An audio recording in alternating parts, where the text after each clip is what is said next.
tôi sẽ giới thiệu cho các bạn về bo mặt của máy Plasma Hàn Quốc, máy hàng Omega Plasma 80dB, 100dB, 130dB và 150dB. Các bạn có thể nhìn thấy được nó sẽ có những cái jack màu trắng này, chúng ta sẽ jack vào nguồn, jack vào IDPT, jack vào công suất hà, công suất cắt các bạn nha, khá là đơn giản.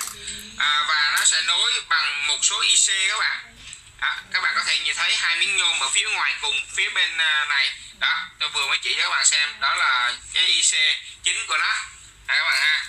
Hai con này vì mà nóng quá thì nó bứt, nên bởi vậy nó mới trang bị cho một cái hai thanh giải nhiệt bằng nhôm các bạn nha, khá là đơn giản. Rồi tôi sẽ đi xung quanh của cái bo mặt máy plasma này cho các bạn xem nha.